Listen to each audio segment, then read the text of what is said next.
Hello friends, welcome back. तो आज हम लोग सॉइल मैकेनिक्स के फार्मूला रिवीजन करने वाले हैं जो आईईएस प्रीवियस ईयर में आए हुए हैं और ये आपको एसएससी में भी काम आएंगे। और अगर अभी तक आपने सारे सब्जेक्ट्स की पीडीएफ डाउनलोड नहीं की है तो आपको लिंक डिस्क्रिप्शन में मिल जाएगी, तो आप जाके डाउनलोड कर सकते हैं। और अगर आपको डाउनलोड करने में कोई दिक्कत हो रही है तो आप व्हाट्सएप पे मैसेज कर सकते हैं। तो चलिए स्टार्ट करते हैं। पहला जो फार्मूला है वो है वाटर कंटेंट। वाटर कंटेंट को स्मॉल w से लिखते हैं, weight of water upon weight of solids. दूसरा फॉर्मूला है वेट ऑफ सॉलिड्स का। वेट ऑफ सॉलिड्स बराबर होता है total weight upon 1 plus water content. जो थर्ड फार्मूला है वो है वॉइड रेशियो। वॉइड रेशियो को स्मॉल ई से लिखते हैं, volume of voids upon volume of solids. Fourth formula हो गया है volume of solids. Volume of solids बराबर होता है टोटल वॉल्यूम अपॉन 1 प्लस ई। अगला फार्मूला है पोरोसिटी। स्मॉल एन से रिप्रेजेंट करते हैं volume of wides upon total volume. Next formula है एन और ई में क्या रिलेशनशिप है। पोरोसिटी और वाइड रेशियो में क्या रिलेशनशिप है, तो एन बराबर होता है ई अपॉन 1 प्लस ई। नेक्स्ट है ई बराबर एन अपॉन 1 माइनस एन। तो ये सारे फार्मूला आपको याद होने चाहिए अगर आपको सवाल लगाने हैं, क्योंकि जब आप सवाल पढ़ेंगे तो आपको ये पता नहीं चलेगा कि किस में कौन सा फार्मूला लगना है या इसको कैसे सॉल्व करना है। अगर आपको सारे फार्मूले याद रहेंगे तो आपको तुरंत पता चल जाएगा कि इसमें क्या निकालना है और क्या दिया गया है। नेक्स्ट फार्मूला है डिग्री ऑफ सैचुरेशन। एस बराबर होता है volume of water upon volume of wides. Next है एयर कंटेंट एसी। एसी बराबर होता है volume of air upon volume of wides. Next formula है परसेंटेज ऑफ एयर वाइड्स। इसको ईटा ए से लिखते हैं, volume of air upon total volume. Next formula है एस प्लस ए सी बराबर 1 होता है। Degree of saturation plus air content बराबर 1। अगर आप इसको सॉल्व करेंगे एयर कंटेंट और डिग्री ऑफ सैचुरेशन को तो ये 1 निकल के आएगा। नेक्स्ट फार्मूला हो गया है ईटा ए बराबर एन डॉट ए सी। ये सारे फार्मूला आपको ध्यान में रखना है। ईटा ए था percentage of air voids, n porosity और ए सी एयर कंटेंट। ये जो मैं आपको फार्मूले बता रहा हूँ, अगर आप इतने फार्मूले याद कर लेते हैं तो आपके आईईएस के प्रीवियस ईयर्स के सारे सवाल लग जाएंगे। गामा सबमर्ज्ड बराबर क्या होता है, इसको गामा सब लिखते हैं या gamma dash. Gamma sat minus gamma डब्लू। Saturated unit weight minus unit weight of water is equal to gamma submerged unit weight. Next है यूनिट वेट ऑफ सॉलिड्स, जिसको गामा एस लिखते हैं, weight of solids upon volume of solids. Next formula है specific gravity का। True या absolute specific gravity बोलते हैं, इसको जी लिखते हैं। जी बराबर होता है gamma S by gamma W. Unit weight of solids upon unit weight of water. Next है बल्क या मास या एपरेंट स्पेसिफिक ग्रेविटी, इसको जी एम लिखते हैं, gamma bulk by gamma W. ये बल्क यूनिट वेट हो गया है, ये यूनिट वेट ऑफ वाटर है। बल्क यूनिट वेट होता है weight of soil upon volume of soil. Total weight of soil upon total volume of soil.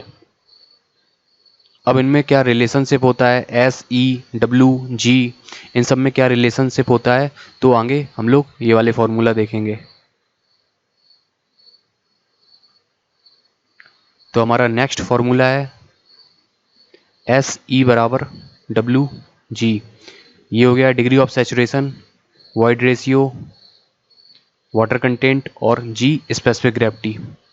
Next है gamma bulk. अगर हम लोगों को बल्क यूनिट वेट निकालना है, G plus S E into gamma W upon 1 plus E. ये सारे फार्मूले आपको एसएससी में भी काम आएंगे क्योंकि इससे सवाल पूछे जाते हैं। नेक्स्ट फार्मूला हो गया gamma saturated. Saturated unit wait का फार्मूला क्या होगा, इसमें हम लोगों को एस बराबर 1 रख देना है बस। तो G plus E into gamma W upon 1 plus E, same formula है। नेक्स्ट फार्मूले की बात करते हैं gamma submerged.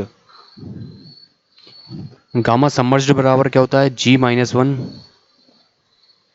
Into gamma W upon 1 plus E. तो ये सारे फार्मूला आपको ध्यान में रखना है। नेक्स्ट फार्मूला है 21 गामा ड्राई यूनिट वेट के यहाँ पे 3 फॉर्मूले हैं, गामा डी 23, गामा डी, जो आपको तीनों ध्यान में रखना है। G gamma W upon 1 plus E, ये गामा डब्ल्यू है यूनिट वेट ऑफ वाटर। दूसरा है gamma bulk upon 1 plus W, bulk unit weight, और ये डब्ल्यू हो गया है वाटर कंटेंट, और ये है 1 minus eta A G gamma W upon 1 plus W G. सारे सिंबल्स आपको पता है क्या हैं, तो अब बार बार बताने की ज़रूरत नहीं है। नेक्स्ट फॉर्मूले की बात करते हैं 24। जी एम बराबर होता है G S 1 minus N, mass specific gravity बराबर true specific gravity into 1 minus porosity. Next formula है गामा सैचुरेटेड, अगर आपको निकालना है तो इसका फॉर्मूला होता है gamma dry 1 plus W, dry unit weight, और ये है water content. Dry unit weight क्या होता है, weight of solids upon total volume. एक जो फॉर्मूला है डिग्री ऑफ सैचुरेशन का, ये भी पूछा जाता है कई बार, W upon gamma W by gamma bulk 1 plus W minus 1 upon G. तो ये सारे फॉर्मूला आपको ध्यान में रखना है।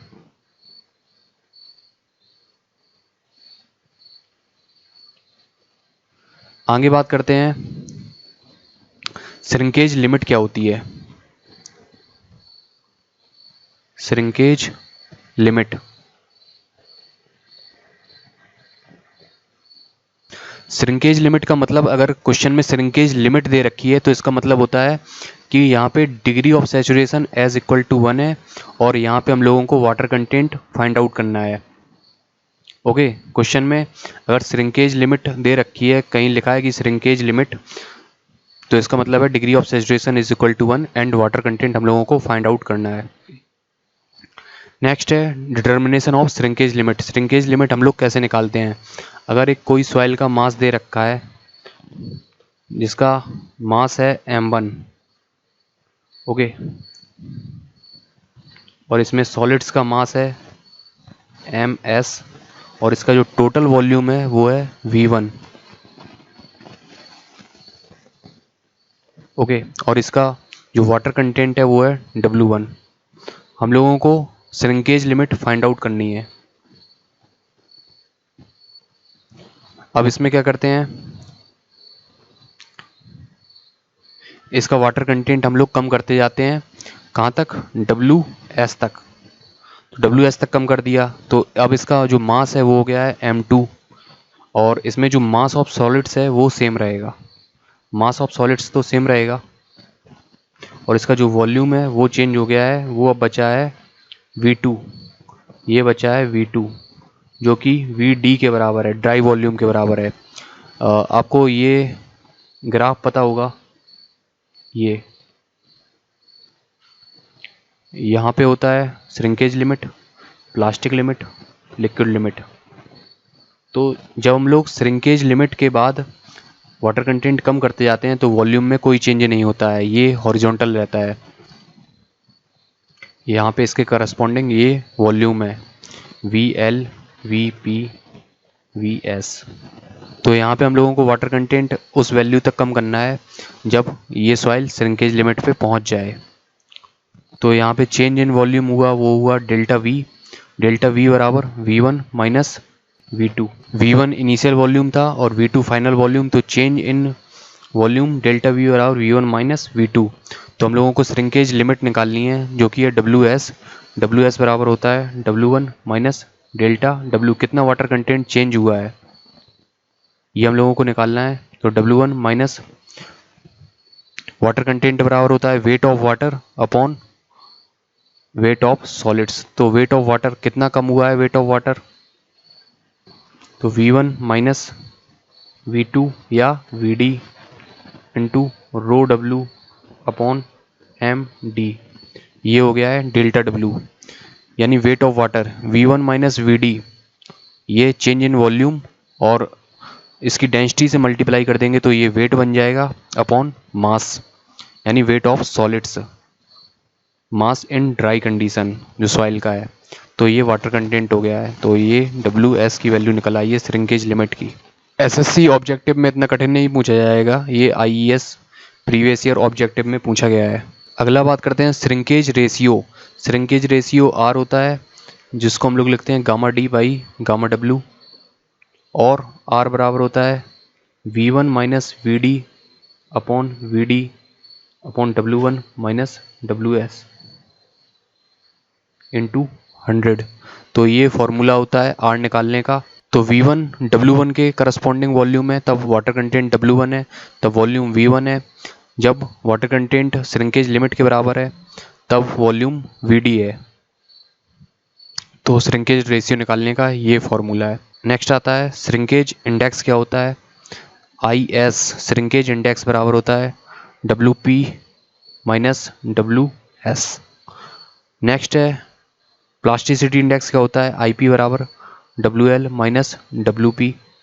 नेक्स्ट फॉर्मूला है कंसिस्टेंसी इंडेक्स क्या होता है। IC बराबर WL minus WN upon IP।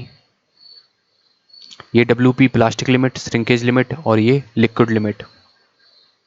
यहाँ से आप देख सकते हैं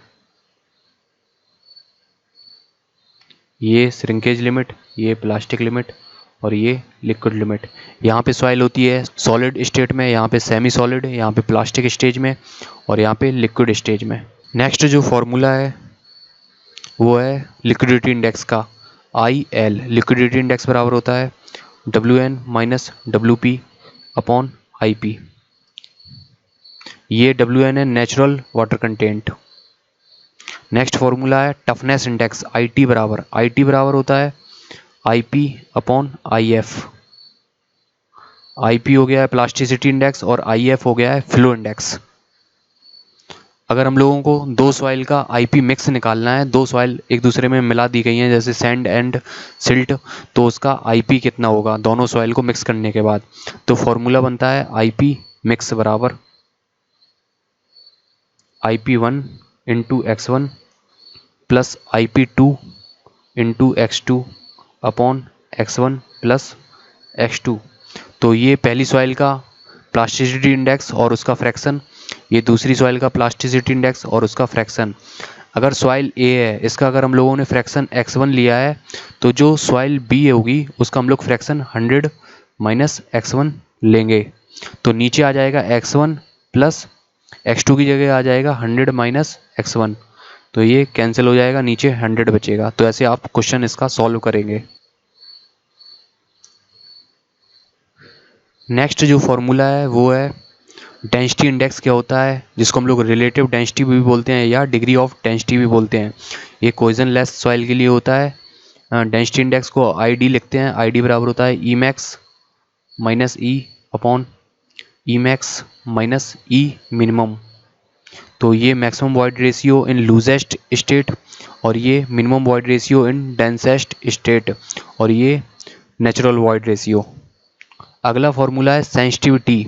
सेंसिटिविटी बराबर क्या होता है। सेंसिटिविटी बराबर होता है UCS unconfined compressive strength in undisturbed state upon unconfined compressive strength in remoulded state. तो ये क्वेश्चन दे रखा होगा कि unconfined compressive strength in undisturbed state में इतनी है और रिमोल्डेड स्टेट में इतनी है, तो बस हम लोगों को सेंसिटिविटी निकालनी रहेगी।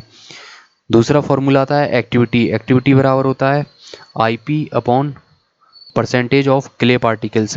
तो ये प्लास्टिसिटी इंडेक्स हो गया है, और ये percentage of clay particles they रखे होंगे कितने % हैं, तो ऐसे एक्टिविटी निकल आएगी। नेक्स्ट फॉर्मूला आता है स्पेसिफिक ग्रेविटी का।